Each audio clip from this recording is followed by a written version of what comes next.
All right, we'll get rolling here. There is a sign-up sheet for each department. I don't know, Scan, do you guys got a sign-in sheet? Okay. Well, Berg and Iola have a separate sign-in sheet, plus there's one for the entire DNR, so make sure for sure you get on the DNR one, so that we all get accounted for. So we've got Travis. God, I'm sorry, my 2-second brain went dead. Jake, sorry. So we got our DNR refresher, so we'll let him go at her. All right, sounds good. Well, we'll get right into it. As you mentioned, my name is Travis Larson. I'm the Forest Ranger out of Hartman Creek, Wapaka 6-1. The dually brush truck, as opposed to our other Ranger, Jordan. He's not here tonight, but he has the single-tire Ranger truck. I'll give you a little background on myself and this presentation.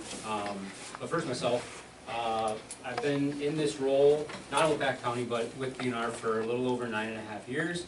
Most of my time has been spent in Shawano County. That's right where I got hired, and I spent most of my time there. A little bit before that, for about a half a year, up in Wildland out of Anago.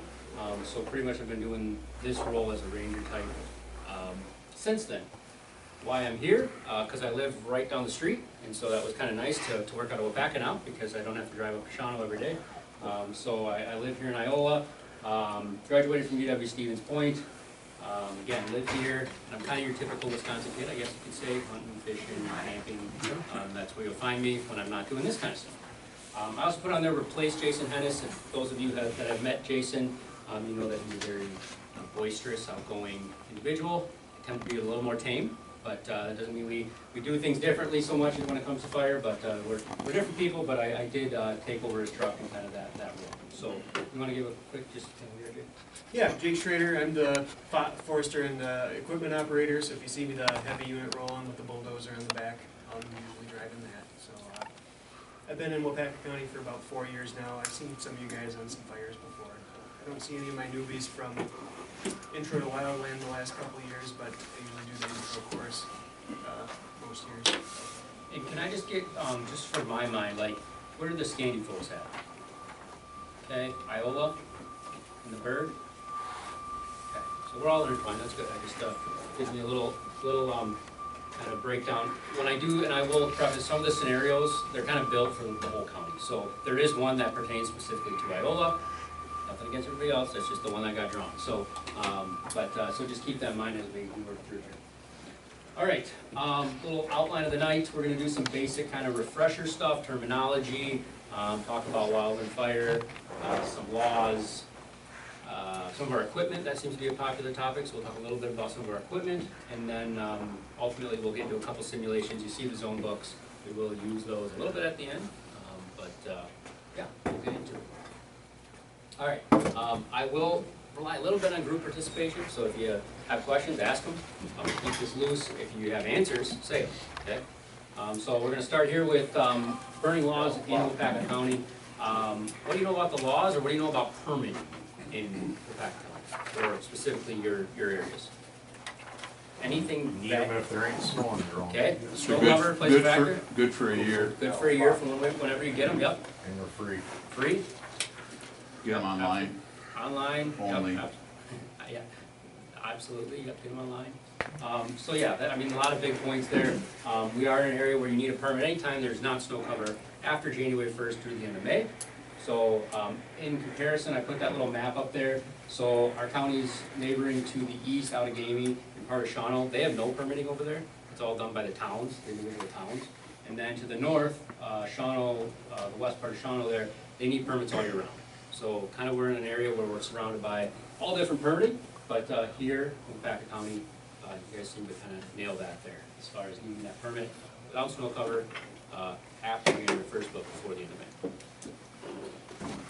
And I don't know if you mentioned, yeah, not just online, but also they can call in if folks have issues with getting online. And then we do, they can still get a paper permit if they want to come to the ranger station at Hartman Creek or, I mean, other places, but we'll mostly just help them get one online rather than write a paper one, just to have it tracked here. Yep, yep, absolutely. So what that permit covers, kind of getting here, is a 6x6x6 pile, or a broadcast or prescribed burn under 10 acres. Over that, we do write special permits. That's at the kind of there at the second bullet point, and those are for those bigger piles or bigger areas to burn. Those are generally required inspection by a DNR ranger. We write almost a miniaturized burn plan, resources needed, phone calls to make beforehand, and you gotta check those things before you can light your burn. So, what can be burned? We all know this too: needles, brush, leaves, unpainted or untreated wood. I put confidential papers on there. I was surprised by this, but technically there's a law out there that you can get a citation written for, not for me, I don't know who writes them, for burning papers that aren't confidential. Because it has to do with recycling. I don't know who's enforcing that. I don't know if it's the police, sheriff's deputies, whoever. It's probably one of those things that you only get if you do something wrong in the first place. So, so confidential papers are papers that must be just like shredded or burned up that way. Attend your fire at all times. This is what makes things criminal. So if you have a fire and you leave it, that makes it a criminal offense. And it gets away, of course. You know, obviously we should be watching our fires at all times, but that's what kind of draws that line. And then, again, burning permits aren't required for things like cooking or warming fires. We generally call those campfires. But you know, it's kind of adage is if you're having marshmallows or you're hanging out drinking a beer, that's campfire. That's a cooking and warming fire. So, the only time that comes into play is when we have emergency burning restrictions. Everyone will know that because that's when the news stations start talking about don't burn. You'll see our trucks and the fire danger signs throughout the county, probably at like the extreme level. We have signs that say no burning allowed, that you can like stick in people's yards and things like that. So we'll know it, we'll feel it when we get to those levels. And if you have questions as we get close to that time, give us a call and we can say, yep, we're in it, or we're a day away from it, or whatever it might be. All right, anything on those laws or burning permits before I go on? All right, here we go. A little bit of terminology. We're gonna burn through these relatively quick. Pretty straightforward fire there, right? We got our origin keel there, and it's burning away, probably wind driven at this point. A spot we don't want to be. Can someone point out one of those or tell me where a spot we don't want to be, whether we're trying to suppress or we're just walking around or whatever? Head? Yeah, absolutely. This one's a good one because not only are you out in front of a fire, but you're between the head and a spot that's out in front. So definitely watch out anywhere else on there. Alongside the fingers. Yeah, fingers, especially inside the finger, in that pocket. That's a watch out place. You know, our dozers tend to make a line, and if they see a finger, they'll just kind of go around or cut it off, so to speak, and let that pocket burn out, providing there's nothing valuable or something that we have to protect. But that's generally it. So left and right flank, of course, that's the direction the fire's going. That can be a little confusing sometimes. You jump off the road and you're looking at fire. Well, if that thing burned right towards the road, flipped around, right? So just something to think about. All right, these terms kind of are describing speed or movement of fire. So pretty good pictures and kind of self-explanatory, right? Smoldering is just kind of, we might use the word clunking around or just kind of not doing a whole lot. Creeping is moving, right? But we can generally catch it by foot. And that may be putting it out by foot too. And then of course running is something that we are not going to catch, maybe even with equipment. It's just running. So good pictures there to kind of describe those. And these kind of have to do with behavior of the fire. So all this is going to come into play in the topic of fire size up, which we'll get to in a little bit. These are all terms that we can use when relaying to other units, other departments, DNR, whoever, about what we're seeing on the ground. So, torching, spotting, crowning.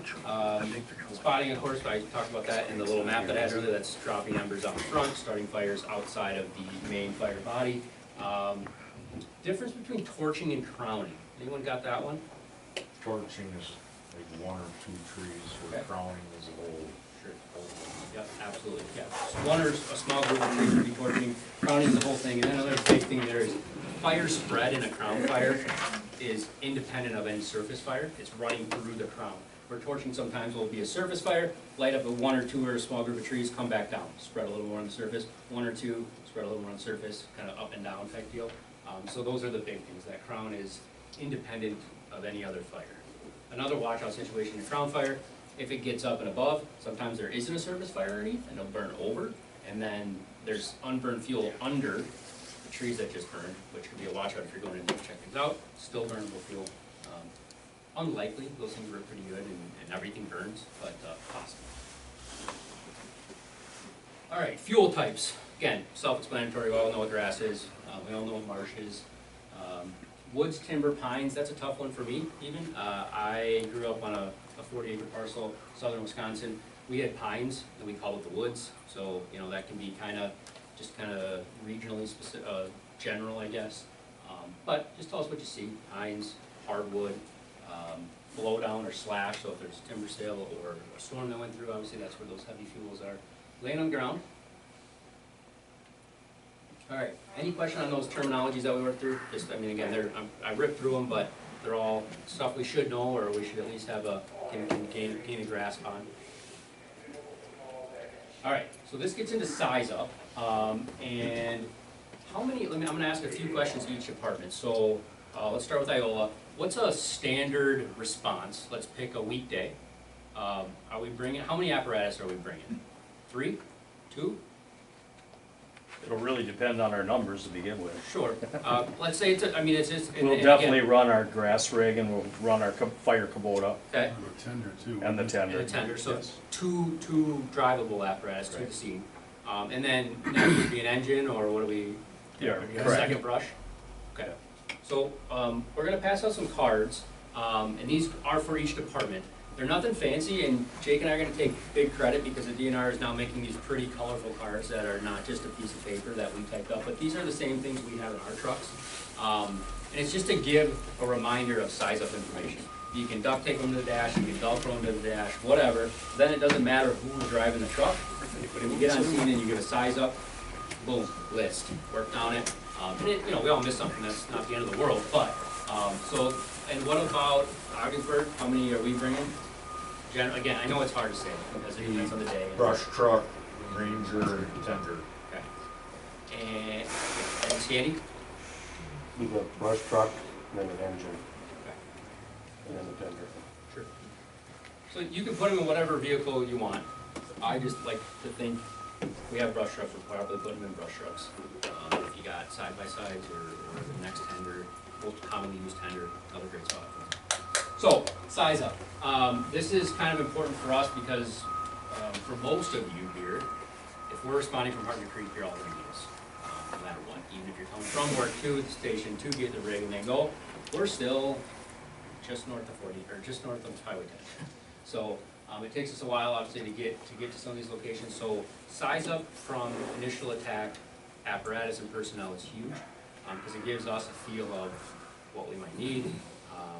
Is this something that I can kind of cool down a little bit on my drive, maybe not put more risk for the people that are going to it, that kind of thing. So location and access, that's generally given, of course, by dispatch. They give us an address. If there's some situation too where you have some local knowledge, like the address that's given is Johnson's farm, but you know that Mr. Johnson has an access road on the side of his field, share that, especially if that's the field that we're talking is in question about burning. So that access point. But again, that one's pretty straightforward. Size, this can be a little tricky too. So we tend to use the term acre. 208 feet by 208 feet. A football field with the end zones is equivalent to an acre. If you have a different term that you want to use, that's fine as long as it's kind of generally known. So things like the size of a school bus. You know what that looks like. If it's a small one in a ditch, you can kind of picture, okay, the school bus is X long by X wide. I know what that looks like. In the field of a baseball field, again, we can all kind of put that together. So don't get hung up on, oh, it's 1.5 acres or 2 acres or anything like that. If you have another general term, use it, we'll figure it out. Behavior, those were the terms we just went through before, smoldering, creeping, running, torching, crowning, all that kind of stuff. A big one too is outburst controlled. So if you arrive on scene and it's kind of petered itself out, it's kind of under control at that point. If you suppress and put that fire out, pass that on. The other thing about size up too I want to mention is it's fluid, right? It moves throughout the entirety of the event. So it can go from, we have a running grass fire, 3 acres, to we've controlled this fire at 5 acres, and now this fire's out at 5 acres, and people going over, whatever it might be. So keep fluid, keep it moving. Fuel types, we mentioned that. Structures, this is another one. These go on our fire reports as far as structures threatened, structures saved. Obviously, we would love to see 10 structures threatened, but we save them all. That always looks good on paper. But the term structure can be variable too. we live in a place where some people's deer blinds are nicer than their houses, that's fine, but do we determine that, we call that a structure? I mean, it depends, right? If it's truly a really nice deer blind that, you know, someone put thousands of dollars in, maybe we do call that a structure. Versus, you know, a pop-up blind that just got burned in the woods, maybe that's not. So, it does vary, it is kind of fluid on that front too, but, you gotta think about structures. Hazards, can be a lot of different things, power lines, underground utilities, crazy people, dogs, all hazards to us. Propane tanks, right, anything like that, those can all be classified as hazards, so if you're seeing those things, share them. And then lastly, additional resources needed. So there's two boxes there, one being fire departments. You're going Mavis, you're going whatever, that's fine, we can kind of figure that out. But on a separate front, if, say it's a moderate fire staffing day, I might be the one that's responding to fire, but if you think that a dozer would be a good tool to use, DNR resources can be asked for too at that time. So, I put on there giving over county fire. I have had situations where I get to a scene and it's like, oh, well, why didn't you tell me that this was only 50 feet by 50 feet, you guys had it all out? Well, we gave a size of it. We checked the radio, it's on fire ground light. You know, and that's just a simple mistake, but if we can double check that we're on county fire, of course, that's important. Questions on the size of it? And again, those cards, just quick and dirty, you can kind of keep them on your dash, see, go down the list. Thanks. All right. Play a game here. Page comes out, DNR Fire 2, Scandiag, Gaiola, whoever it may be. I've also heard after the page, if you're giving attention to DNR for a size up, you know, attention on units, fire size up information, just it kind of depends on who you're at, where we're at in the entirety of the event, that kind of stuff. Fire's located at 655 Cattail Road, burning in a marsh, quarter acre in size, 2 to 6 foot flames, running northeast, no structures threatened, send a marsh unit. Okay. Pretty standard, that hits most of the things on there, I believe. Take 10 seconds and read that to yourself. Build a picture in your head of what that is. I'll read it again too. Cattail Road, burning in a marsh, approximately quarter acre in size, 2 to 6 foot flames, running into the northeast, no structures immediately threatened, send a marsh unit. Kinda got a picture? Thinking what we're thinking? Is that it? Is it close? Is there something way off? Like 2 to 6 feet. Sure, yeah, I mean, it's kinda hard to tell, obviously, like behind that tree, maybe there's hiding behind there or something, but on the side, yeah, maybe a little less than that. Maybe the max is 2, it's hard to say. And there's kinda classes, right, when we think about this stuff. If you tell me flames are 2 to 6, our same tactics are gonna be pretty close. If you tell me they're 16 footers, and when the wind stands up, they reach 30, that's a different ballgame. We don't got something that can touch that. So, you know, kind of think of it in like classes if you want to think about it that way. But 2 to 6 foot flames, if you hear that, we're thinking, yeah, we can probably get this, whether it's 2 or 6. But yeah. Anything else glaring, different, off? My brain doesn't think that as a marsh. That's Okay. just, Fair. I'm thinking cattails when you say marsh. Sure. And it looks like it's kind of like a higher ground there, right? Like we could drive a truck in there maybe, or at least side by side. Sure. And that's all in size up, right? If you're driving by and you tell me marsh, sure, drive by, maybe someone might think that. If you get out on the ground and put your boots out there, you know, maybe it is just a grass field. So you don't know until you step on it. That's kind of the big difference there, right? Just wet grass. Anything else on that one? All right. This is your turn. So I know it's just a single, it's a still shot in time, we can't pan around, we can't see everything around. Use those cards and call out some things that, on those cards, that how you would size up this fire.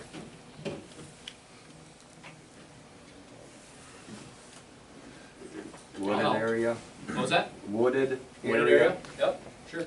Timber, Heading north. heading north, sure. Hardwood. 5 acres. 3 to 5, okay. Give me a size, good. Hardwoods. Hardwoods, Running. running, definitely moving away, right? What do we got for flames? 3 to 5. Sure. So let's go to the part there, resources. We all kind of said we're responding with a brush truck, maybe a tender UTV. We good with that? Do you think UTV, yeah? I call for a dozer. Dozer work well? What do we think? Dozer working there? Jake? Looks fun, right? That's nice and tame, right? I don't know, maybe there's a big rock there in the middle, but we can work around that. Yeah, I think that that's all fair. Asking for a marsh master? Probably not worth it, right? At this point, if it's 2 acres, are we asking for Blackhawks? Probably. Depends on the day, right? Maybe it's a ribbon day and this is just the start of it, short. But our still shot right here, those kind of things, we're definitely holding on. Probably not going to a box 4, right? That's kind of gaining that, right? All right. So this was the size up for that. So fire was located at E937 Big Tree Court. Burning hardwoods approximately ½ acre in size, 1 to 2 foot flame lengths and creeping to the east. No structures immediately threaten to send a heavy unit. So definitely heavy unit. The direction, of course, is going to see here. 1 to 2 footers, maybe. I mean, up on that hill, they may be whatever. I get it, size is tough too, because again, you can't see how far left and right we're going. Pretty good, right? We hit a lot of those points, and we were pretty close.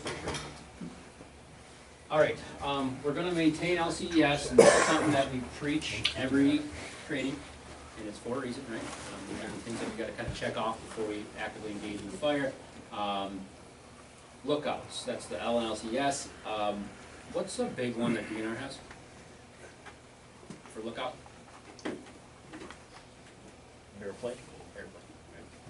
They have other jobs, don't get me wrong, but when they're overhead, it's great to just have that constant air photo basically telling us how fast things are going, how they're progressing.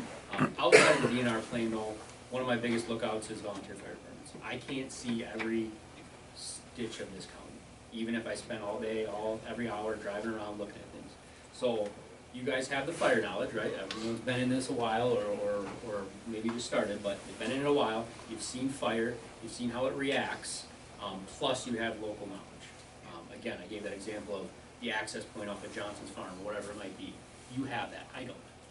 I can look at a map and maybe a few minutes down the line figure that out and put that together. But if you know right away those kind of local things, use them. I mean, it's great. So communications, kind of radio knowledge, general radio knowledge. If we are getting into a bigger incident, we're breaking down comms into different fireground groups, structural branches, wildland branches, all that kind of stuff. The communications aspect is huge. We just want to kind of watch how we talk, if we're not talking over people, that kind of stuff. So if you have at least basic radio knowledge, we can change channels. We say we're switching to fireground blue, you can move from red to blue, whatever it might be. That's all important. And then we get to escape routes and safety zones. Those kind of go together a little bit. Of course, escape routes lead you to your safety zones. About escape routes. One thing I like to point out is it's important to know how fast our fire is moving compared to using our escape routes. Our escape route is not always back down the line, right, away from the fire. The fire's progressing this way, we're working down the flanks. A lot of times we just go backwards and go in the black or wherever we need to go to kind of get out of harm's way. It's not always the case. So thinking about how fast the fire is spreading versus the distance of our escape route, especially if we're trying to go lateral or forward, that's important to remember. And then always try to have more than one. It's not always possible, I get that. Sometimes maybe they're a little sketchy, you're going down a rock face or something like that, that's maybe not the easiest thing to walk down or whatever, so having them clean and kind of safe in that route, that's good. And then lastly, safety zones. What's the book definition of a safety zone, anyone know? If you say Walmart parking lot, you're right. It's truly just anywhere that you can survive a passing fire without, of course, injuring yourself or bodily harm. So yeah, know where they're at. Again, clean scouted. If someone new comes to the fire and you've kind of picked out that spot, gravel, quarry, or whatever it might be, sharing that with the incoming resources. So, but again, the point of this was that this LCES, lookouts, communications, escape routes, safety zones, is known, is shared with everybody on each and every incident. And I kind of said earlier, we kind of have this stuff in place before we engage. Obviously, this is fluid as well. We don't know how communications are going to change throughout the event. So just kind can be a little bit fluid as well. Quick note on like lookouts and communications. The DNR plane, if you have a plane overhead when you're there, they're usually gonna try and talk right to the DNR ranger. Does anybody know how the plane would try and reach you if you're the only one on scene? They're gonna use Fireground Blue generally. They have Fireground Blue on our planes. And so if you are the only one on scene and you see a plane overhead, make sure you're scanning Fireground Blue, try reaching out on that, and they might be able to communicate with you via that. Yeah, especially before we get there. They're not gonna monitor it during an incident if they've got DNR, they're gonna just try and talk with DNR, but they do have it and we'll try it. All right, this is a quick one. I didn't want to get too in detail on tactics tonight. I'm sure other trainings have got into anchor, flank, pinch, all that, and we'll do a little bit of that. But the difference between tactics and objectives, you probably all know them to some degree, but this is just a quick example. As far as objective, ensuring people's safety, the tactic we would use to achieve that objective, evacuate citizens from the path of fire. Maybe the tactic is suppress the fire using, ground resources and, that side of thing. But in this example, that's what we're using. And then, of course, our priority list, life, property, resources. That's, the picture of the billboard. It's like, where do you draw your line from pet to food? And there's like a line of like a horse or something like that. This life, property, resources is a spectrum, right? Life, humans, of course. But where do we get when we're talking about someone's dog or their favorite pet? Yeah, that's a life. It's kind of property too. And then of course at the far end, resources, grass, right? We can regrow that. We can plant trees. So for sure, kind of a spectrum of things that meet that life, property, and resources. All right, touch on origin protection. Origin, of course, is where the fire begins. This is a pretty good picture here. They got things taped off, not always necessary. But we have flaggings in there, it looks like, for some sort of indicating some fire progression. There's an individual at the top there who is probably just kind of stand and watch, making sure nobody drives a four-wheeler through there or whatever it might be. That's pretty standard origin protection. Again, size dependent on the fire too. If it's a big one and it's 700 acres or whatever it might be, our origin area, general origin area might be 10 acres. We just kind of know that it started here somewhere, but we don't have a spot like that. So do what we can to protect that. On the contrary, just like, oops, this is like not ideal. If we know that this little spot is where it started, so-and-so threw their trash there and that's where they burned it. If we can help it, not blast it with water and remove everything we've had. Our fire off of Onstead over there, pretty great example of it. We had the little fire pit there. You guys didn't blast it. You could see that there was hot ash in there. Thermal camera showed that thing was still cooking. Perfect. This is our origin area. So, and then of course after that, got my pictures, got my documentation. Go ahead. So, and this just isn't just for fire departments. There's an ignition area there, and if I'm not mistaken, that's dozer track. So, we have to be careful of it too. So maybe that goes into communications a little bit. If first one on scene saw that the fire started over there, now it's, the whole thing, hey, DNR, that was kind of where it was at. And that's already burned. We don't have to worry about suppression over there. We've got a big fire. We can just keep that kind of quiet in that corner. All right, a little bit into attack methods, direct and indirect. What's the difference? Kind of self-explanatory. Direct, you go right after the fire. Indirect would be like the heavy making wind rollings. The actual definition for indirect is some considerable distance away from the active fire. What the hell does that mean? I don't know. But so that's the difference. Just some pictures here. Direct attack. Obviously, like the dozer there on the left. This is small enough flames that he can put the line right there. Go down perfect. Classic fight from the black there with a brush truck. Drive in, hit the small stuff. Both direct methods. Burning out the line, this is kind of something that I wanted to talk about. So last fall, Red Granite Fire in Washera County had a 500-acre marsh fire. I was probably a week into my time at Wapaka, so welcome to Wapaka County. It's setting fire inside a control line to consume fuel. So, and the difference is, so there's backfiring. That's to alter the direction or state of the fire. That's a little more complex. There's a lot of checkpoints and backfiring. burning out is, again, just to consume that fuel. So this situation here, the bottom picture, there's some structures there, and we didn't want this fire to just run right into those structures. So what we did is we lit off, we put fire on the ground around those structures and let those two things burn together so that that wall of fire didn't come into those structures. It can be used for structure protection. It can be used to just speed things up sometimes. You know, if this marsh was kind of burn a little slower, it's getting dark, we still have hundreds of acres out there, maybe we can make this go a little quicker and burn together. After all, it is just grass. So, that's a tool for there. So yeah, so Jake and I were both on this one. You can see Jake's dozer line up there in the top. We basically started with a drip torch behind this pillar, worked kind of around here, all the way around here, and let all that burn together. So, kind of two birds, one stone, consume that fuel and speed things up. It could be conducted by fire department or DNR. I met a fire department member from maybe Watoma Fire, and I said, you ever done this before? And he's like, yeah, we burned a little pile one time with a drip torch. I said, okay, let's go.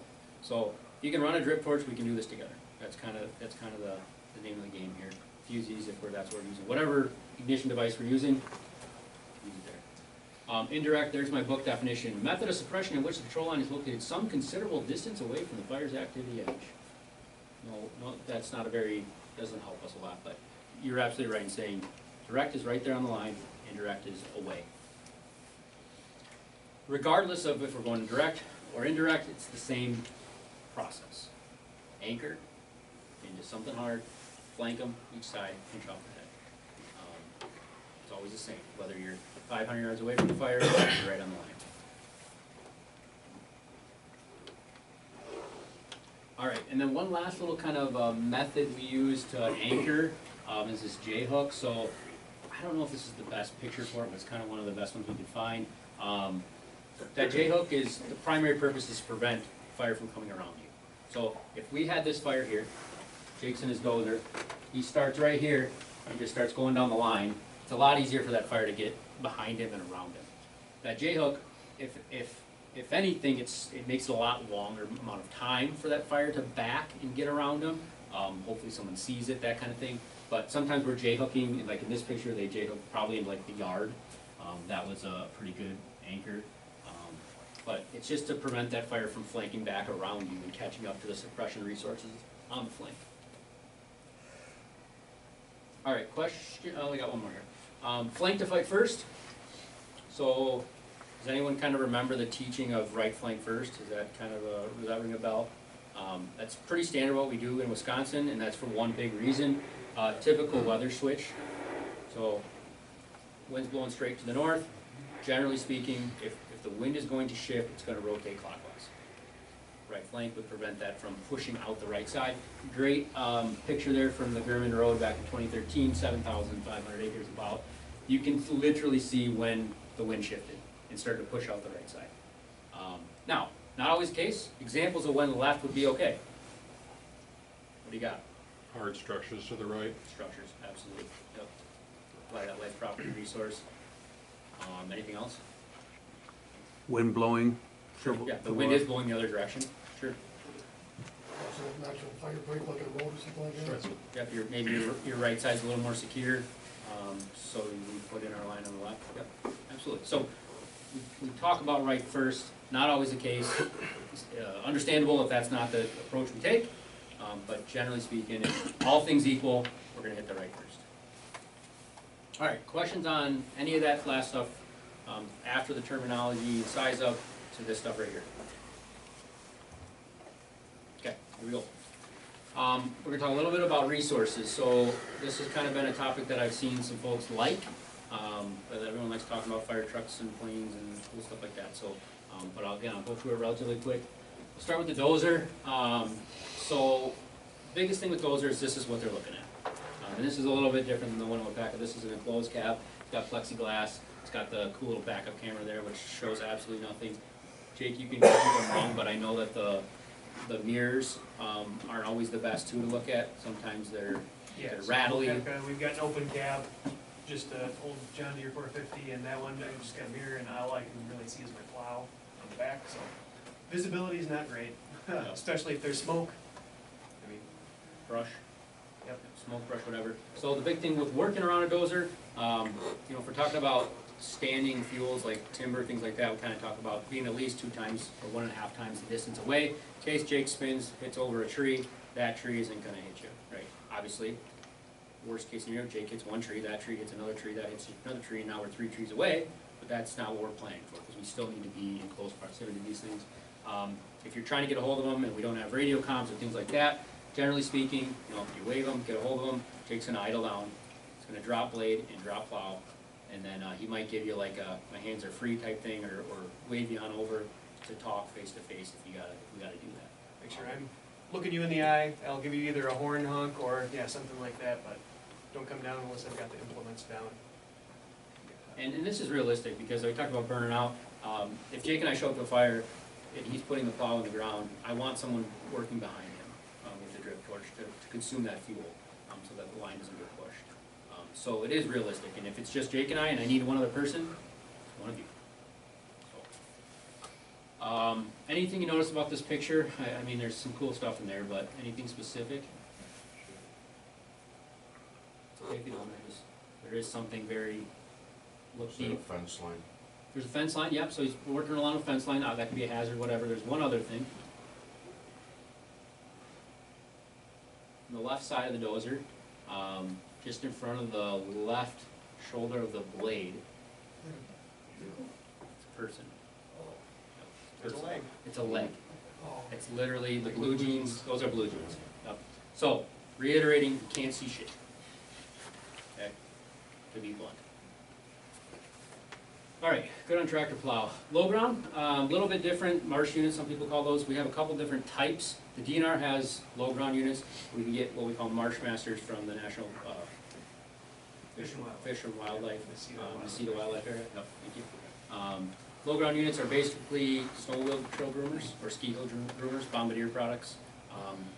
They have a tank of water on the back. It's one of the only apparatus we can ride on at DNR, other than like an ATV or a UTV, but it's in our policy. You can jump right in the back and spray water.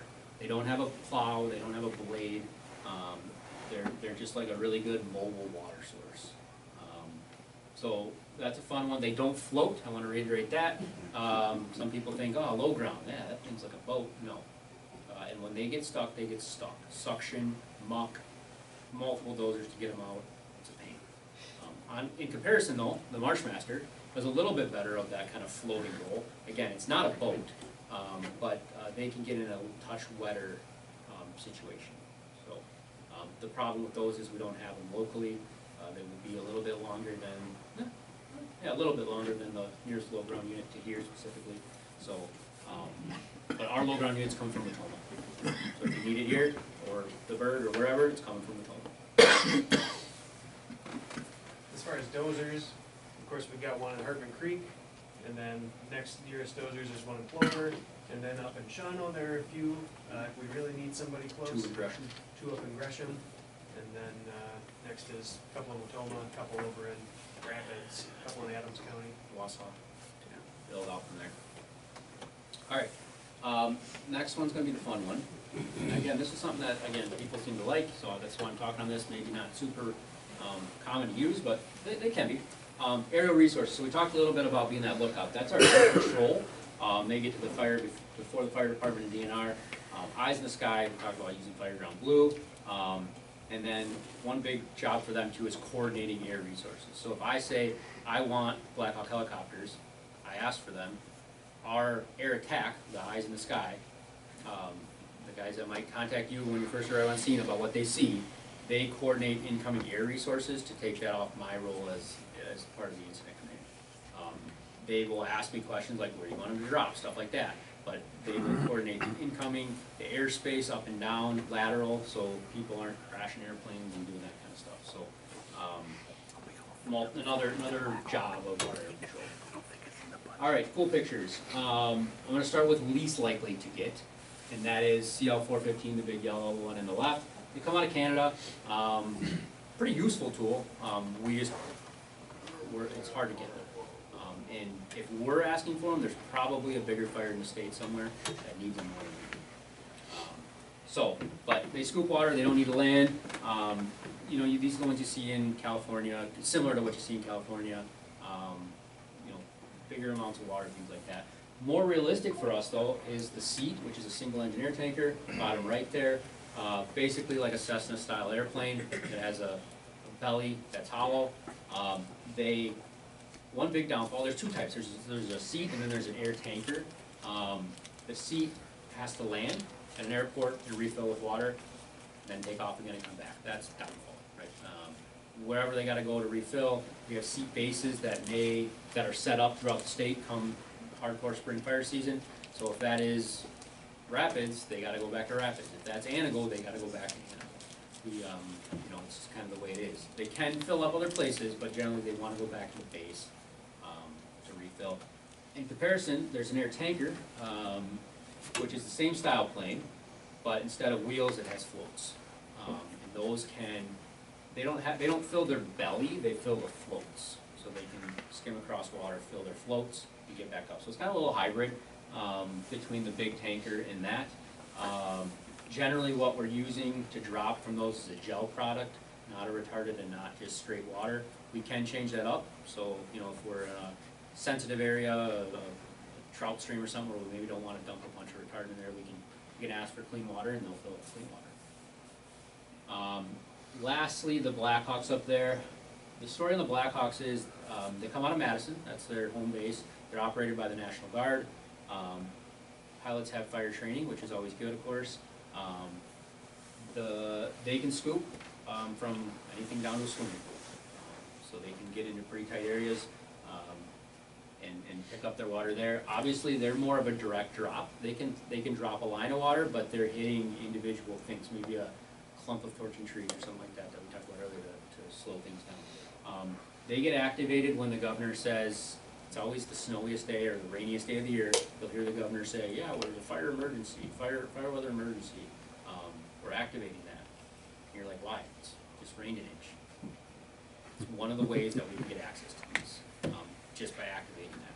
So it's always kind of funny, because like I said, it seems to always be the rainiest day, but that gives us at DNR access to some of these resources. So, and then lastly, the big thing again, the response time. So CL-415s are well over 2 hours from here. The Blackhawks have a 30-minute warm-up before they can fly. So they get, they're not sitting in the plane ready to go. The seat guys are standing next to the plane, and when they get ordered, they jump in. So a little bit different response time for all these, and just something to think about if we're talking about ordering them. Questions on any of the apparatus? How big of a fire do we have to get a Black Hawk to come? How big? Yeah. Not size dependent. I would say activity is or fire behavior is gonna be a little bit more pertinent. If we're getting good behavior, I've seen them used on anything as little as like 16 acres, but they've also been used on 7,000 acres. Looks like it's gonna be running crown in the pine, going into a subdivision. Column. Or anything that's multiple operational periods, because that generally means we're gonna mop up. We don't like to use these things for mop up. We can, but we don't like to just because there's generally probably another fire that they have to get to. But I would honestly say the seat is probably you're most likely to see. Big thing with those two is they're gonna drop a line of water or gel. We need to be clear, and so there'll be a lot of communication between IC, fire department groups saying, hey, we're gonna be dropping on the right flank. Fire department members go interior or back down the line because we're gonna be dropping 800 gallons of water down a line. So, and depending on height and things like that, that can hurt. That can physically hurt. So, just watch out to get out of the way at that time. You guys rotate airports throughout different years? To Um, kind of cover more area of states, I mean? we generally just have multiple set up. I just looked at the map yesterday. After Yeah, Kurt sent so the thing. The seats, they contract a couple seats, Yep. and they have seat base. The nearest one's probably Friendship, right? Yep. Or Nacita. I see them. Yep. Nacita's a Well, Anago. consistent seat base, Anago's a consistent seat base. And then Just in the area. Spooner, there's one way up there too. Siren. Siren, yeah. So there's primary bases, those are the ones that are set up every year, and there's secondary bases, those are like, ooh, this is gonna be a good season, right? We need to maybe get a few more of these folks, but yeah, they're generally in the same spots. The Anago one, that was a good point. 2018, there was that big storm up there, blew down all the national forests and all that kind of stuff. They specifically set up the primary seat base in Anago early that year, knowing that there could be a lot of use for seats in that heavy blow down, heavy fuel fire landscape. So, there can be a little bit of adjustment like that, but, generally speaking, you know, we have our primaries, and then if warranted, we can move to secondaries. Anything else on equipment? Planes, trucks? Again, I didn't touch on the brush truck, but I think we all kind of truck sprays water. Okay. Mop-up aspect, so structural roll overhaul, right? We all do it. It's, I like to kind of think of it as an onion approach too, so we may have a origin area that we thought about, we talked about that a little bit earlier, work our way out to in. When we do like prescribed burns and stuff, our first roll is 100 feet interior of the control line, as we're mopping up everything. Work our way in, you know, I eat an elephant one bite at a time, so we just kind of keep it in those pieces. Way easier on a 1/10 of an acre than it is 100 acres. All right, while mopping up, senses, I'm gonna jump to number 3 because I hate that one. You smell, the whole damn place smells like smoke. What are we talking about? So maybe don't use smell, I mean, maybe if you're smelling something specific, Fresh smoke can smell Sure. different than. something that's happened for a while, yep. Sight, so flame, smoke, steam, hot white ash, that kind of stuff. Touch, of course, we're not just sticking our hands in fire, but back of your hand with glove, rolling over logs, maybe seeing some, or feeling some heat come out of that. And then sound, so crackling of heavier fuels or moist fuels, and you're spraying water, something that kind of hits when water hits hot stuff. Okay, this is probably only for a few folks in the room. It's the fun stuff, paperwork, you know. So, kind of an overarching, DNR has to write a fire report, and within that fire report, we have a billing section. We find a responsible party, that person is billed. Each fire department has signed a memorandum of understanding, an MOU with us on how that works. Some departments don't choose to bill, some do. We set the rates for what those departments get billed at, and those can vary a little bit too. So you can be billed for just the first hour of fire, or extended attack only, or you know, they kind of every department's different, and that's a little bit not hard, but a little bit confusing for me sometimes when I'm thinking, okay, now do I got to do the bill? This department doesn't bill, whatever it may be. But the point of this is we have to get all this stuff done in 14 days. That's our goal, that's our policy at DNR, 14 days. So the sooner we can get this stuff filled out, the better. I put 7 days as kind of just my own personal goal, because that gives a week after a fire, fire departments get that paperwork signed to me. If we do it on scene, even better, because then I can just take the signed paperwork home with me, and then I can get that report written. Do you guys do, from a department standpoint, do you have reporting that you do yourself? Like a one sheeter maybe that just has location, that kind of stuff? Yeah, or incident report. Incident report, okay. So sometimes we can share those, right, if I need someone's contact information or stuff like that, you can see our reports. So, paperwork, fun, okay, let's move on. AARs, after action reviews, the picture there shows a pretty in-depth one. Doesn't have to be that. It can be tailgate of the truck. I didn't think that went very well, or that worked great, great idea. That's all stuff that we like to have feedback on. Lessons learned for next time, of course, if there's things like near misses or safety issues, that's the time to talk about it. I mean, obviously right there, when it happens, is a great time to talk about it, but if it's in the heat of the moment, we can't do that, great time to talk about it. All right, before we get to the simulations, I picked the loveliest pictures of all of us at Hartman Creek. Obviously Jake, Dozer operator there on the left, myself in the white hat on top. Jordan's the other ranger type that I talked about. He has the single tire brush truck as opposed to myself that has a dual. And our supervisor never gets to play, so that's why he gets in the Dozer there on the right hand side. If you see one of those folks, it's one of us. And that's another thing I want to point out too. Ogdensburg, you guys had a fire this fall with the ranger from Clover, right? Probably not a chance that you'll maybe ever see him again. But we were down in Sheriff County, page went off, our DNR resources start to rotate and switch and slide and move and all that kind of stuff, and he was next. I know that that's, bad's not the word, not confusing isn't the word, but it's just different, and that sucks sometimes, because then you're communicating with someone who's outside the county, you've never met, you don't have his business card in your engine, whatever it might be, but in those situations, that's just the best we can do. And if you have questions, if you worked with a different ranger from a different county, and you can't get a hold of them, or you don't have their contact information, reach out. Well, we can help you here locally as best we can, And then if we need to get in contact with another outside resource, we can help you with that. Now, is it all the departments, like let's say Clover and all that, you guys have the same signal for, you can walk up and talk to the dozer? Y'all know we got the blades and all that stuff, or that? Yeah, you can assume a pretty much same standard protocol of get our attention. I mean, depending on what channels, we might not be scanning everything if we're in a big incident, but if you can just get visuals and establish that and get the blade down, idle down. Kyle and Wilbur, you expect the same thing. Just don't do that. Just don't do that. Oh, Timmy, Yep, the That was- Gresham dozer came down and helped him get out of that. yeah. Picture of the Wapaka dozer, my predecessor Tim, just off side of the road and sunk right in. Wiggling. Going like this, and I'm going, don't do that, don't do that, Going deeper. Yep. Yeah. Tim had been running the dozer for a long time by then. Happens to the best of Oh, us. yeah. There's a story in Shawano County where a dozer sat in a swamp for 2 months, so just couldn't get it out. Timber mats, excavators. That one there, the plane said, looks like high ground, just a little bit ahead of you. Okay, I'll keep going. Didn't make it. Made it another 20 yards and there he stuck. So, it happens, like Jake says, happens to Oh, us. yeah. We can try our best, but sometimes even on, smaller fires and things like that can happen. Hypothetically could be something.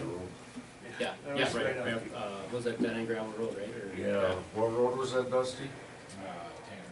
Yeah, That could be something I pull one of you guys for even, is just to walk out in front of me and see if I can go in without getting stuck and, carry a pink flag on the end of a shovel and let me use you as my point to navigate through a swamp or something. and then one other thing I wanna make about just the crew, our team, our DNR team, the Green Bay team is what we're a part of. We have fire staff in Oshkosh, Appleton, Green Bay. They're not always initial attack staff, but if I got a doctor's appointment or something, they might be coming over too. So it could just be a one-off like that where we need someone to cover, and, So you still might see Jason. yeah, Jason might come and In the play. Oshkosh truck now, so he's still in fire. Speaking of, he says hi, everybody. All right, so, that's kind of the quick, terminology and all that fun stuff I went through. We're gonna go to simulations next, but before we go, any questions on this type of stuff? Comments, concerns? Details needed? All right, so, I'm trying to take a little feedback from looking through previous trainings.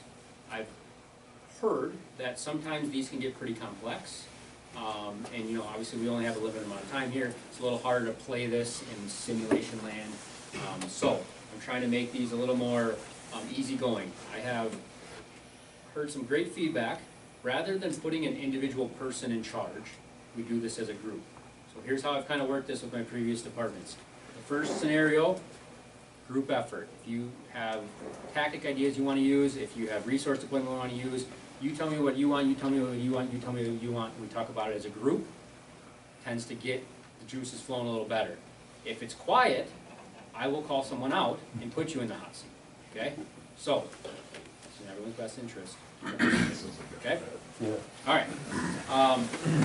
So I'll give you some details of the scene. Weather, maybe some maps, pictures, things like that.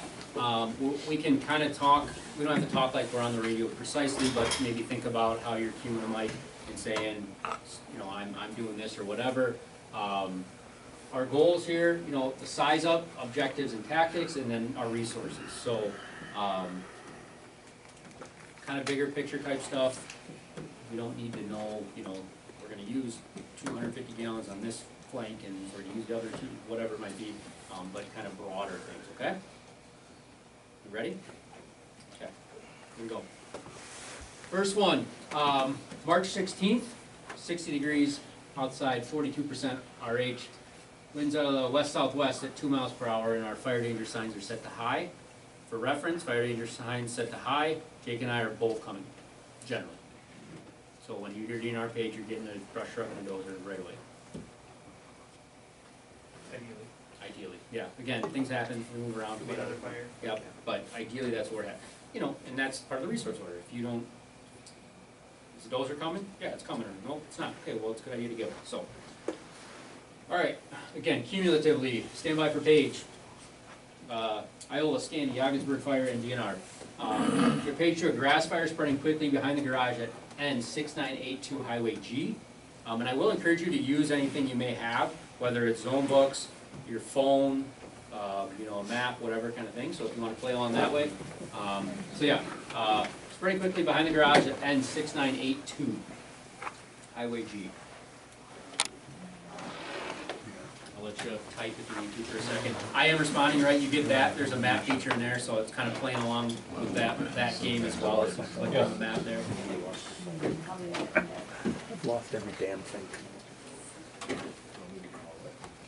No, I think it's probably in the township.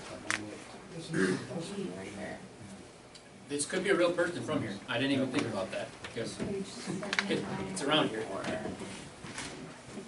I have had that before. At the fire department's house. All right, here we go. There's a Google Map picture of what we're working with. There's the house, the garage. The X, of course, is the fire behind the garage. And there's a house there.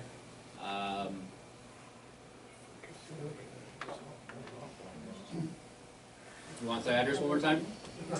Yeah, it's not coming up. Really? Well, I picked a good one then. One that doesn't actually work. Like you click the button and it doesn't work. Well, that's realistic. Your picture's upside down. North is actually down, I believe. All right, well, regardless of the address, this is what we're looking at. It's a legit address, just south of town, your Scandinavia district. So, okay, this one's north, fun fact. So I don't know, I'm sorry if it's the wrong address, this is north of town.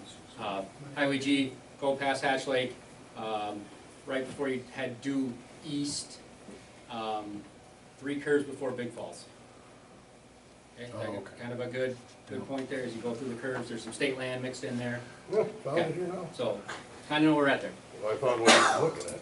Okay, so there's your house, garage, little X, where the fire's behind the garage. So, you arrive on scene, 12:56.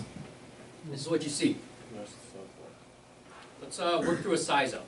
Give me some of those things that build that good size up that would be helpful to either dispatch or other resources incoming. 2-foot frames running towards pines. Sure. Okay, pretty basic, pretty straightforward. Nuts and bolts. Anything else you want to add? Probably like a little quarter-acre bag. Okay, yeah, it's kind of like a strip it almost looks like there. No structure seen. Again, picture, right? No structure. There's some heavier fuel out beyond there. Yeah, going towards the Large pines, there's pine. actually kind of 2 layers there. I know it's hard to see, but there's like, you know, head high, kind of like Christmas tree size pine, and then in the back, it's more like 30-footers, a little bit heavier fuel. Yep. Okay. How do we feel about, again, standard resources coming from any of the departments? You got a brush truck, you got a side-by-side, maybe a tender coming with. We okay at this point with that? No. Right now, yeah. Things are gonna change, right? Maybe. All right, so there's our dot. 10 minutes after we arrive, that's what we're looking at. We'll give a couple notes on this picture, because again, maybe you know the site, maybe you don't. From this point, right here, G, this way is lowland, okay? It gets kind of swampy, marshy, and it's a very steep decline. So the house is kind of up, and it goes down, hill like that maybe, down to the swamp. Okay, maybe a little less than that, but it's steep, okay? And it kind of is steep from here to here, and then this kind of flattens out this way. All right, so 10 minutes in, you've done your suppression. Where would have been a good starting point for suppression? A better garage. That's how you say left. Sure, left flank, right? Ooh, curveball. I talked all about right flank. Tricky guy here. Left flank, So yeah, left flank structures, right? Also, kind of thinking about that, like that gives you a good place to kind of stage set up. You can have tender parked right there. Then that's not immediately threatened if you get that left flank done first. Yep.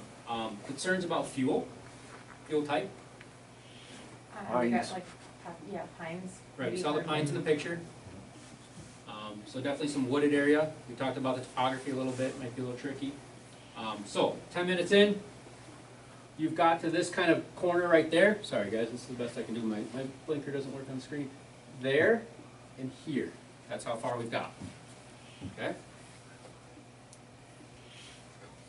here we go. 10 more minutes, 20 minutes total. That's what we're looking at. You can see that nice straight line you put in right there by the structures. Great, cool. It's kind of worked its way into the woods though. Any changes of tactics, changes of resources or additional resources, just general thoughts on progression of the incident. I'm gonna dozer to start cutting off on the right. Okay, potential dozer usage on the right flank. Are you on scene yet at this point? Nope. I'd radio you and let you know what's going on in case you wanna bring in more. Okay. So what do we think about the size of that fire? I mean, you know, that house, let's say it's 30, 40 yards away from the garage. You know, that's kind of standard Wisconsin, detached garage situation. What do you think for size? Double, size has doubled since the beginning. Couple acres, 2, 3. Couple acres, okay? But now you're heading into the marsh also. Going towards the marsh in the woods, right? I'm calling for more resources. How much? How many? Whatever I can get, you can always turn them back. Okay, okay. Does that mean Mavis, or does that mean individual pluck of side-by-sides from various departments, or brush trucks from various departments? Your Mavis card, Mavis brush fire card. Mavis card? Personnel too. Person, you're gonna need people. Yep. It's getting into that spot where trucks and stuff can't go.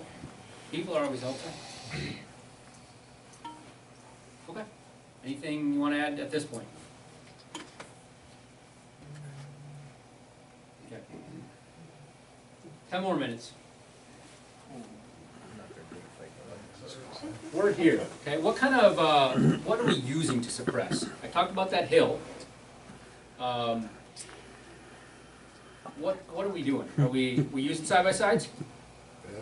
Side by sides and walking. And walking, okay? Backhands? Hose lay? Not that far in. If you can. If you can, sure, you can, yeah, absolutely. I mean, I think, I look at this, you know, you got a hay field here. You got a hay field here. You could bring a somewhat sizable thing there and work down the hill. Could, if side-by-sides or any of those other things aren't What was your date on this? March. Yeah, good luck with Okay, that. good call. Not getting off. Depends on the March, right? Yeah. This one, well, that's the way it sits right now, absolutely not. Yeah. Marches of the past, maybe. Weather dependent, sure. Okay, so side-by-sides, bladder cans, hand tools, stuff like that. Is that what we're kind of all agreeing on? Okay. So we did 10 more minutes here. We've worked our way down the hill. Update that size up. Update some size up information. What else has changed? The direction. Direction, it's kind of rotating a little bit. Probably Okay. start sending somebody up the road further and looking for more housing. Okay, so looking ahead. Okay, let's draw that box. How far ahead are we looking? What do you know about this location? Those of you that have pulled up on your phone or whatever. Or do you have questions about what you see on the screen? That's a clearing, is it an access road or just a? Good question. So, little from green- here, through there, and out the top there, that is a snowmobile trail. Okay? So, probably not trucks.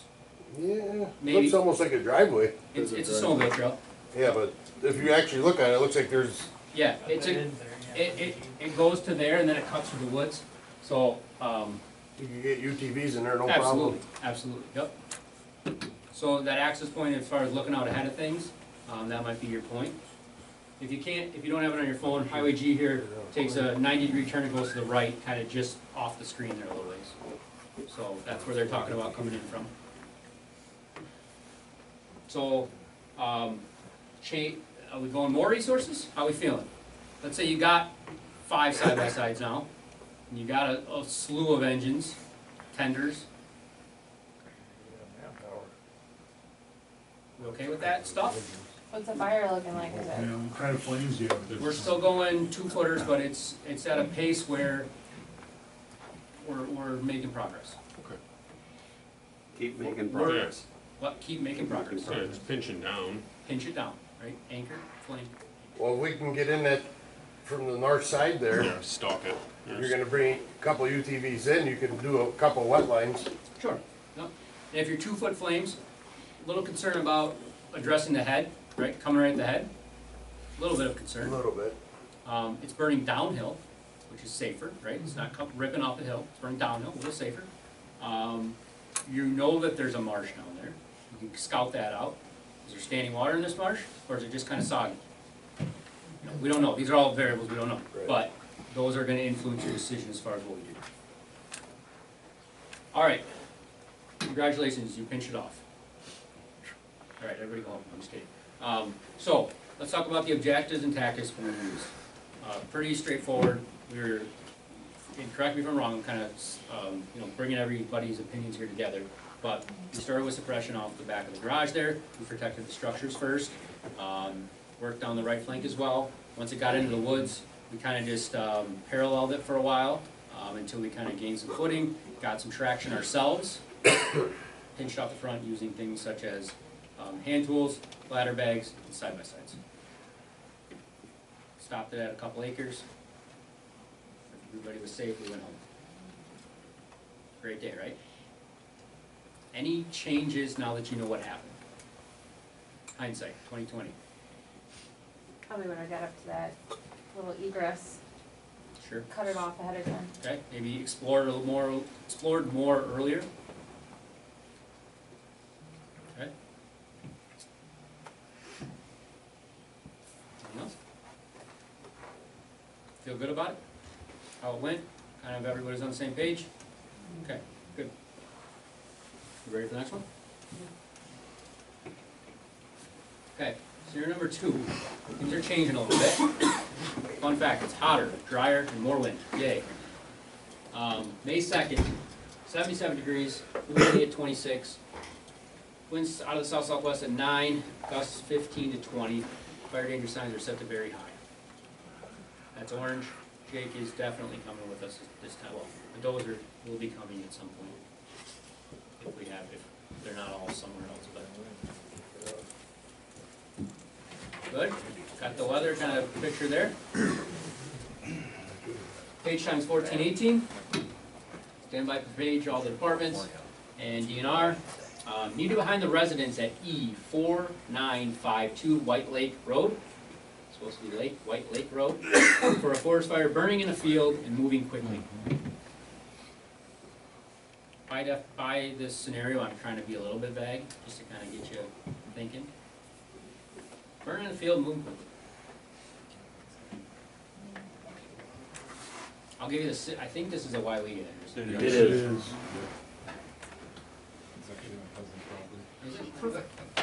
Okay, so we got a little overhead, kind of seeing what we're seeing.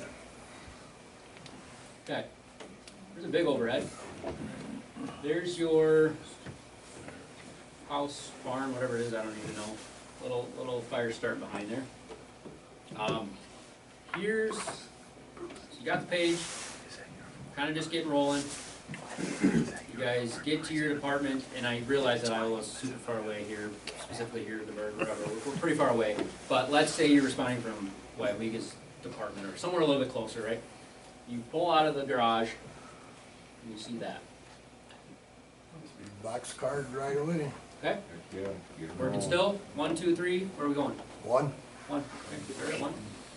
Sure. What does that smoke tell you?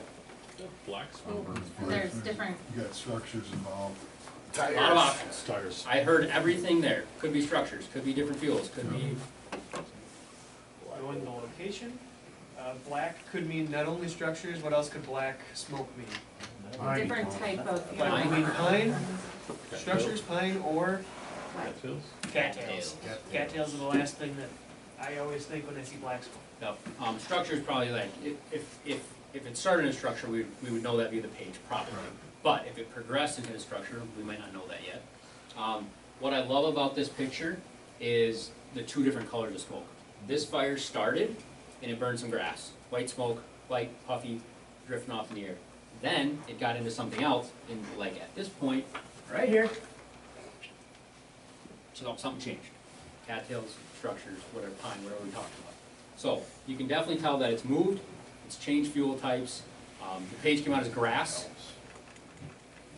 fire and grass behind the house or whatever, so it's moved away from that. And looking at your map, we know the wind. Which direction is it, the wind Winds blowing? were out of the south-southwest. Out of the Out of the south-southwest. south. Yep. So, we okay? We kinda building our picture in our head? We all kind of agree maybe we are going box? Let's just, I think general consensus was maybe just start at 1. We can always bump it later, but we're starting at box 1. No, south-southwest is one. Oh, it's Okay. good south. Here we go. This is a bad picture, everybody's pause here. I couldn't find a picture that I really, really wanted. And maybe I should have built the scenario around the picture I had, but I didn't. So, in this picture, we're going to flip what is burned and not burned. So for example, we're standing in a yard here, the grass up into the fire has burned, and what's beyond it has not. Okay, does that make sense? Kind of just flipping that, because it can hang some people up.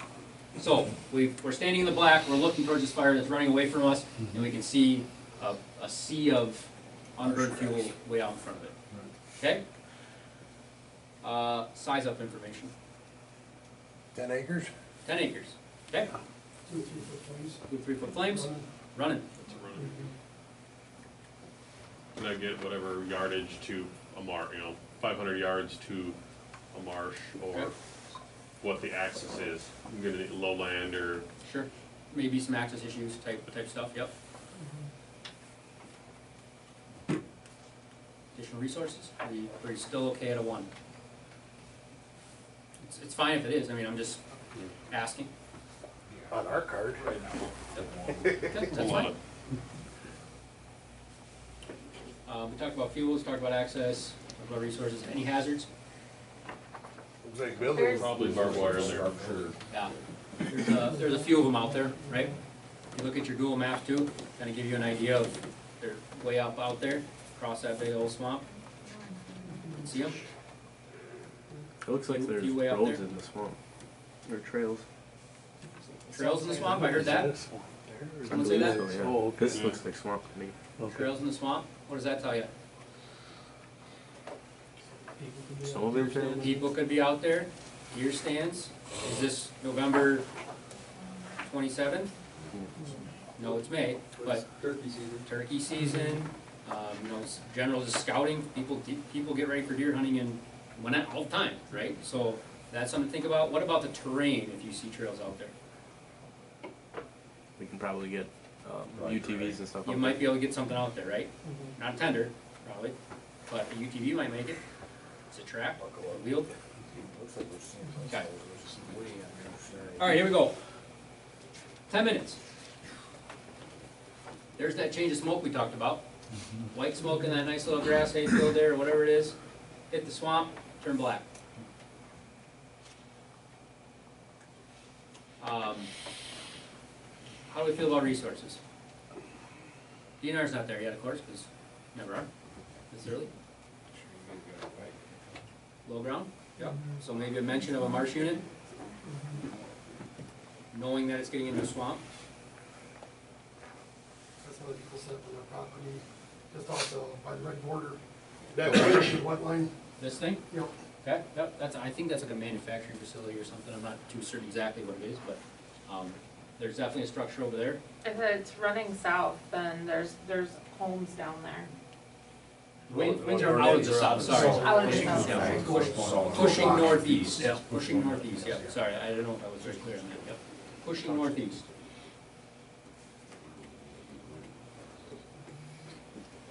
Okay, 10 minutes in, what's the size you think there? I think whoever said it earlier was pretty good. 10 acres. 10 acres? Yeah, I mean, maybe 20. What I try to look for in these big air photos is like, what's a typical 40 look like? Typical ownership of property is a 40-acre parcel. So you might look at something like, this might be a 40 square here, or this might be a 40 square here. This might be a 40 square here. It's hard to say, and I totally agree, like, maybe that's only 10, but we got acreage.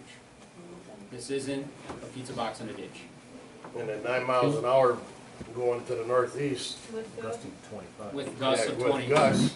we don't really get to request the plane, right? If the plane's up and he sights, he we'll try to relocate there. On a day like today, the plane is an automatic order for order. Okay, yeah, okay, so It's you coming order from- the plane. I'll get it, I mean, yeah, that's one of the first things I ask for. Even that onset road fire, I ask for it.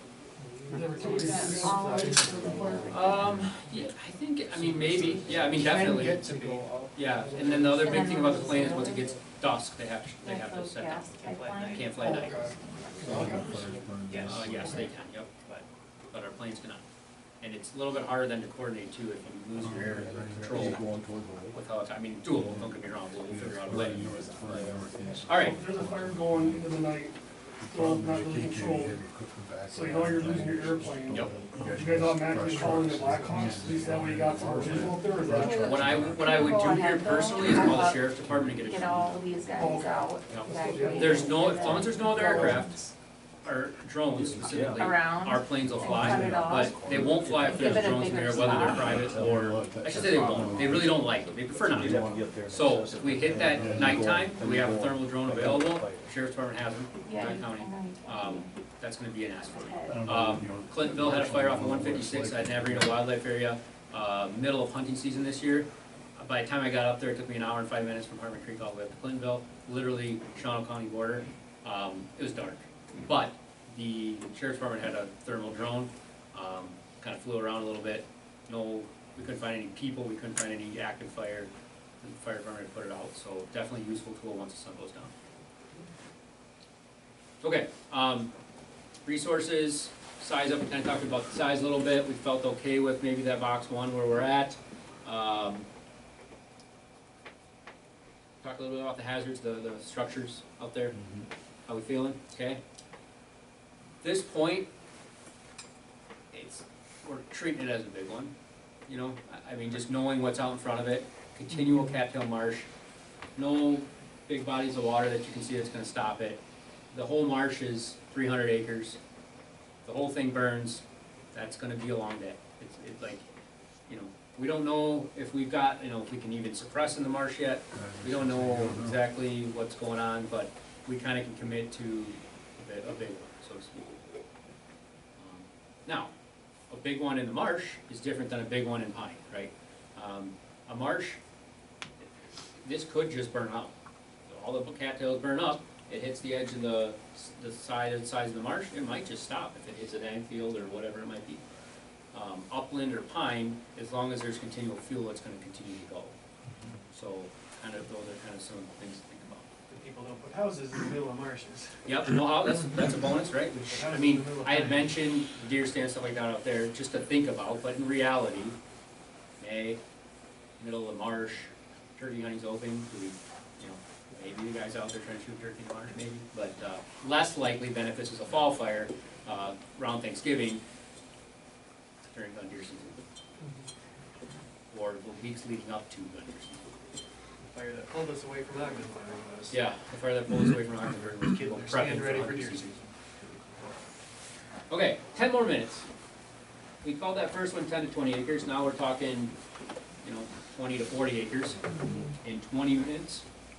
I'd kick it up a couple boxes to get more engines and stuff to start getting people out of the houses Sure. across the way. Up here, evacuations, that's what I heard there. Right. Looks like the wind switch going more north. Okay. Yeah, maybe it tailed off a little bit, yep, maybe the wind tailed a little bit. So evacuations, maybe a change in weather. With that evacuation, someone mentioned box, bumping it up, maybe get some more resources. Any specific resources we're looking at? Manpower. Manpower? Manpower, you don't know the status of the ground, Yeah. so you don't, it's hard to Ask me. determine from here what vehicles you can get out there. Tracked I'll tell you, UTVs. nothing. Nothing. Manpower's all you got then. UTVs maybe around the edges, you know, if you can find some little, like, shooting lane or something that's cut on there, you can drive down that, but Right. you're not going left or right of it. Right. And either nowhere to turn around, that kind of stuff, you know, if you do get out there. So nothing, that's your answer. UTVs are ineffective. And all that black over there, that's all the cattail swamp. It goes to deer. Goes all the way. It goes all the way to White Lake, yeah. So can we prep ahead of time and just say the whole swamp is probably a lost cause and try to protect the outline? So big box. Big box? How do we protect the outside of the swamp? wet lines, burning out. Yep, that's an option. It's gonna be a big one. Bonus acres. Yep. It's an option though. So where would you think your box is gonna be then, if it's gonna be in the? Yeah, so if we're kinda right off the swamp, process for burning out, what are we thinking? I mean, DNR is gonna coordinate most of it, to be honest. But when I show up, I don't know, I mean, I have verbal cues that you have given me on the radio. That's all I have. Can't see it. You see smoke probably, but that's all I have. So thinking ahead on your part, it doesn't have to be a full-blown, we're gonna start lighting fire here, and we're gonna go here, and we're gonna stop here, and we're gonna move here. It doesn't need to be that, but general ideas. Scout for access. Scout for access, okay? I'll give you a hint. This is hardwood, right here. That like horseshoe type thing. That's upland hardwood. It's not swamp. It's a little island of not even an island, because it connects up to the field that connects up to the road. It's a little island of hardwood. You have your access point on the thing, go ahead and burn out from there, and burn out towards it. So you're saying, You have access in that hardwood, so it'll be harder, easier for you to drive a rig sure, in there. yep, So absolutely. go ahead and start on your bend there, So you're thinking here, and kind burn of out there, okay, one direction, two directions, 2 directions, both ways, going this way, correct. okay? Yeah, but if you got the wind to your back. Yeah. You have the wind One to more your time. back, but you also have access to make a pinch point So, and control your burn going both directions. so we recognize that going against the grain, wind at your back, is a hazard. Correct. Or is kind of a No, I'm actually more worried the wind, with the wind, because you're lighting it, you've got another point now, because, Wind would be in your face. you're Yeah. saying, you're concerned about fire going forward? yes, Okay, so because you're lighting head fire, yes. okay, concerned, fair, fair. If I told you that the hardwood, well, let's do this. What'd that fire do when it hit the hardwood? Stop. And you didn't know that, 100%, absolutely. But here you go, stop. The head of the fire stopped when it hit the hardwood. What do the flanks do in the marsh? Start following the marsh grass. You just keep going. Just keep going sideways. You realize we can't get in there with UTV. Sending people into a marsh with tools, when we saw the flames that we saw at the beginning there, not a great idea. I think we can all agree on that. Okay. So, what are we thinking? What are we thinking now that we've seen it go that big? 30 minutes in, that second bubble was 40 acres, or 80, easy now. What else are we thinking?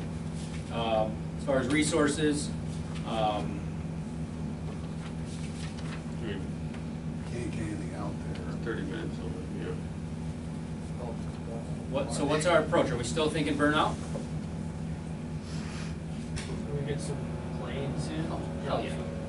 Let's talk about planes. This situation could be one where we get it. It's May. Our sea bases would be active. We would have access to Blackhawks. One concern here is marsh and dropping product into marsh. I just mentioned earlier about using like clean water as a drop. That's doable here. Got a big ass lake next door. Yep, absolutely, perfect. Thoughts on planes? Ask for them. We could use them. They would knock down flanking fire in the marsh. So now we're kind of talking about two separate things. Are we going to rely on aerial resources to hit our mark and put out flanks in the marsh, or are we going to try this burnout? We're gonna still try to burn out, because by the time the planes get there, it's gonna be 2 more hours. So we thinking that it's just going to be the time aspect, time loss, is going to just kind of create such a bigger issue anyways. We're going to try to control it. Right. Okay. By the time you hit 2 hours, that whole marsh is lit up. The picture when you left the garage with all that smoke, you order a plane there. Again, ask the DNR to order a plane. It's hard to say. It really, and nothing's right, nothing's wrong in this situation, especially, looking back at it. But if you saw that pin, you saw that blowing straight into a 300-acre marsh, it's a thought. It's a serious thought to get seeds. Does anyone have the ability to measure the distance from, say, the edge of the marsh on the south up to that hardwood ridge on Google Maps. Oh. I just wanna think about, I can do it. Nope.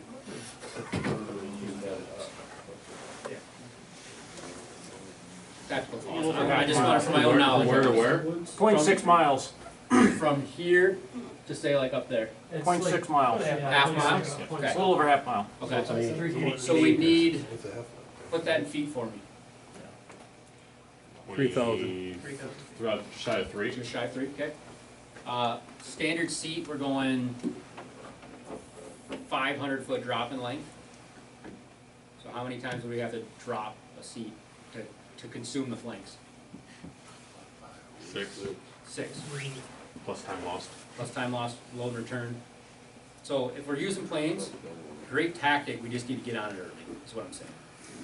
Because even if they drop their first drop 500 feet here, you know, maybe if we get on it early enough, even so, you could do a flank split load with one plane, open the gates, go 200 feet, 200, oh, one thing I forgot, I forgot this about seats.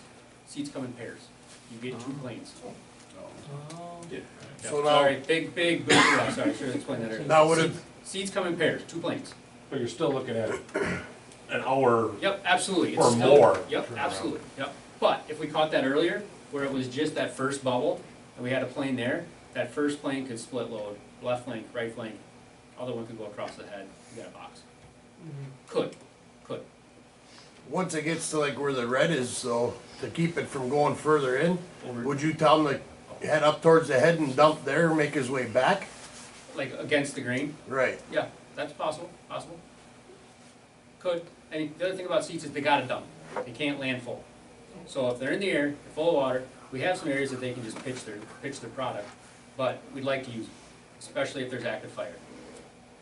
So, at that point, if it's up there and we got them coming, they're definitely gonna help us, they're not gonna hurt, to drop 500 feet coming back against the grain.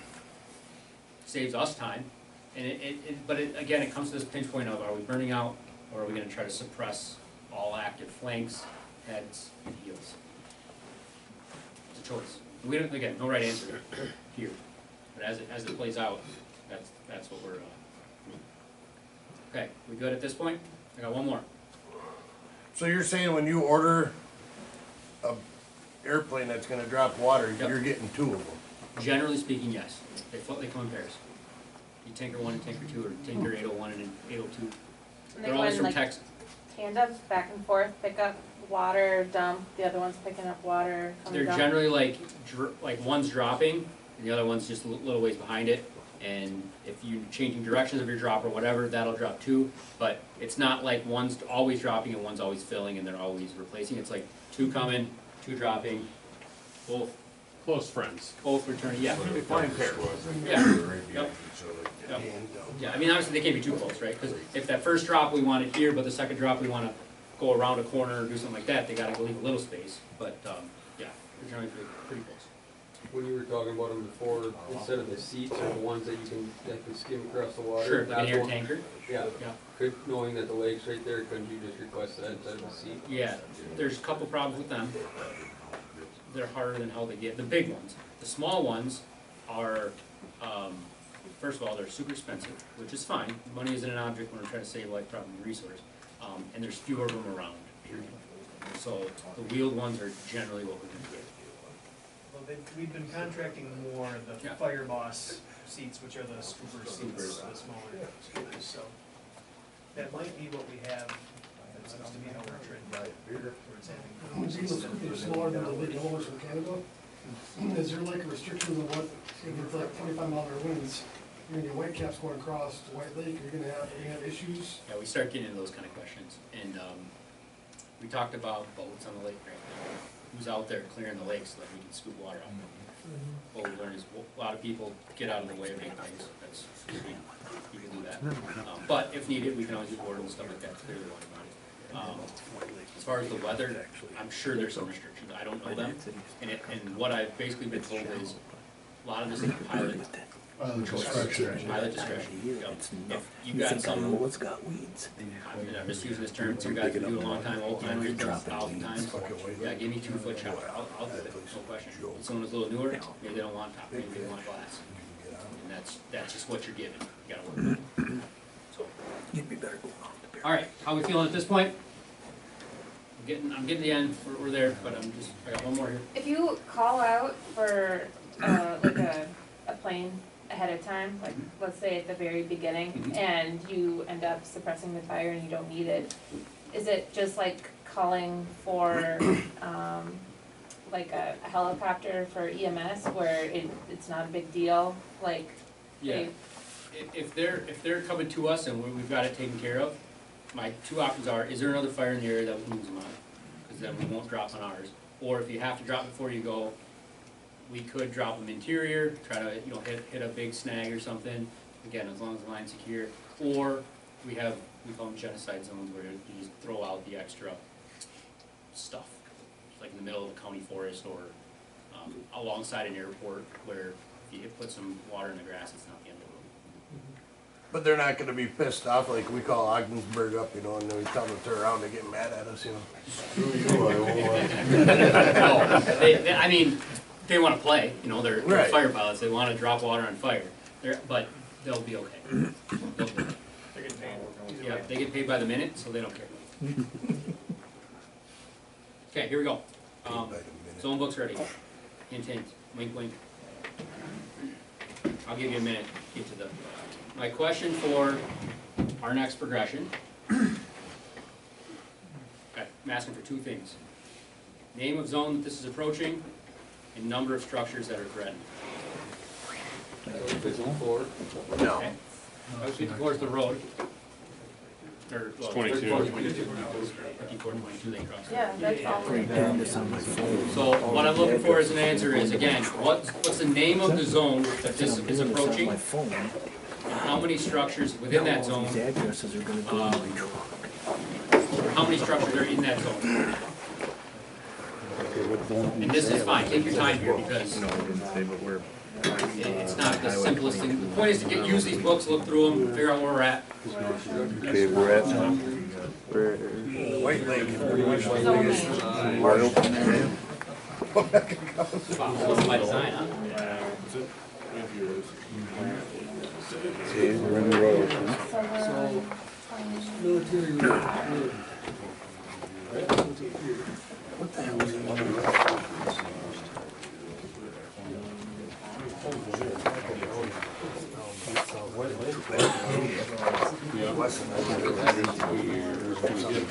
Wait, it's right there. Okay, so where are we at? We're northwest of that. Oh, yeah.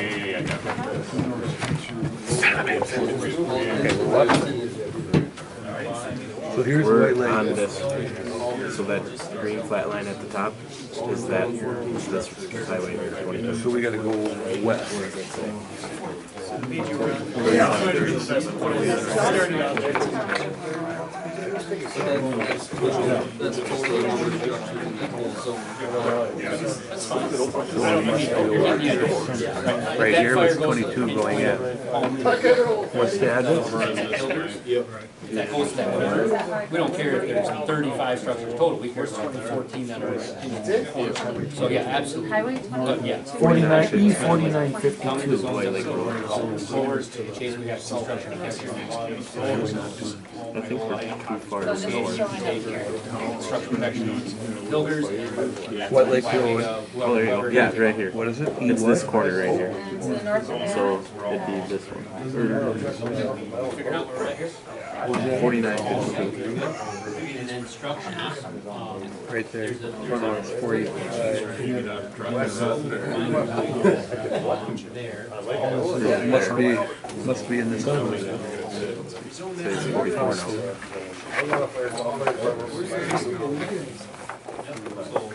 And those are the two of concern. Lake Road. Oh, there's right there. 4952. So that's where we're at. And then we're in We found it, boys? the. Where they say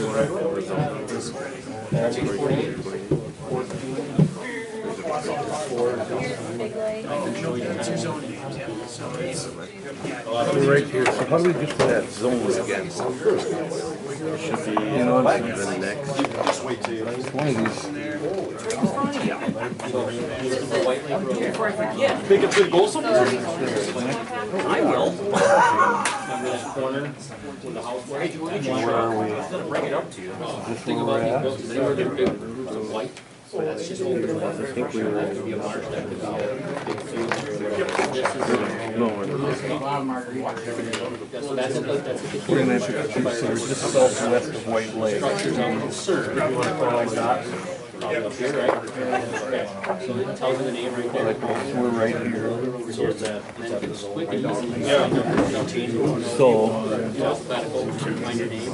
it's actually, so where is, So then, how this would go is I would say, Iola, Scandy, and Ogdensburg. You're gonna take home. this that road that's up north there? You guys then. Oh, yeah, that's We only have 3. And then this is White Lake Road? Oh, That would be. I need more resources, or, no, we got 15 trucks and 35 guys, we should be able to. And that's one pound. That should be one, right? Yeah. Whatever the. This green one here Just a way to break is 1 pound. okay. So that's there. And Okay, we find it? Okay, my notes about this are anywhere big and white in the book, it's big tracts of land. So if you're looking at an initiated fire. That's where big on there? White block out in front of it. Set up here? it's gonna be right there and right here. So that, so we're burning this here.